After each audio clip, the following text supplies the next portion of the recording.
Olá pessoal, sejam bem-vindos ao meu canal. Sou o professor Luiz Maggi e hoje nós vamos resolver um exercício que envolve a aplicação da regra da cadeia para derivadas.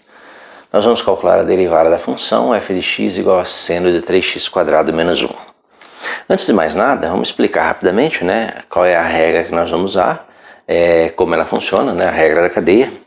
A regra da cadeia acontece quando eu vou calcular a derivada em relação à variável x de funções do tipo f do g de x. Então, funções f, onde o argumento da função é uma outra função, que é o que acontece aqui, olha. Aqui nós temos uma função f, que é a nossa função seno. Então, o seno é uma função trigonométrica. De uma função g, que é a nossa função 3x² menos 1, que é a função de grau 2, tá? Nesse caso aqui, essa derivada, ela vai ser a derivada de f, conservando a função g de x, vezes a derivada de g de x, tá? Então, seria um caso em que nós temos duas funções, uma função composta, uma função composta entre duas funções.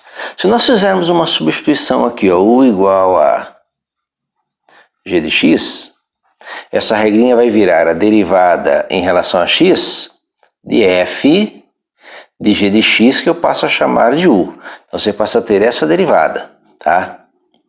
Que vai ser a derivada de f, conservando a função u, vezes a derivada de u. Então, essa aqui seria a nossa regra da cadeia.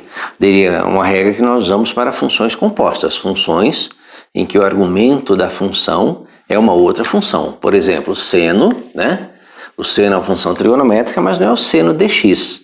É o seno de uma outra função, que é o 3x² menos 1. Como é que ficaria o caso nesse caso específico aqui, olha? Nesse caso específico, nós teríamos essa derivada. Derivada em relação a x do seno de u, onde u é esta função. Essa é a nossa função u, tá? Então, qual que é a derivada do seno de u? Nós sabemos de tabelas e outros exemplos que a derivada de seno é o cosseno de u.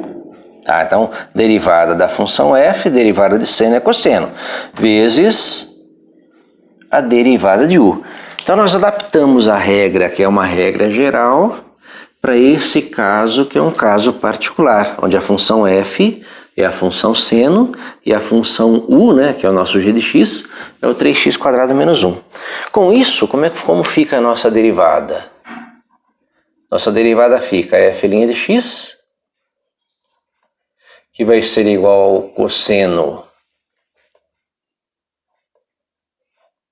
de 3x² menos 1, vezes a derivada de 3x² menos 1, que vai ser igual a cosseno de 3x² menos 1, vezes a derivada de 3x² menos 1, que é 6x, tá? Organizando isso, então eu vou ter 6x vezes o cosseno de 3x² menos 1, tá? Que é o resultado, Essa função é a função derivada desta função. Derivada de seno é o cosseno, derivada de 3x² menos 1 é o 6x, tá? Então tem aqui a aplicação da regra da cadeia, cosseno de u vezes a derivada de u, tá? Então, espero que tenha entendido a resolução, uma resolução bem simples, tá? Se gostar aí, compartilhe o canal, divulgue e clique aí no gostei e se inscreva.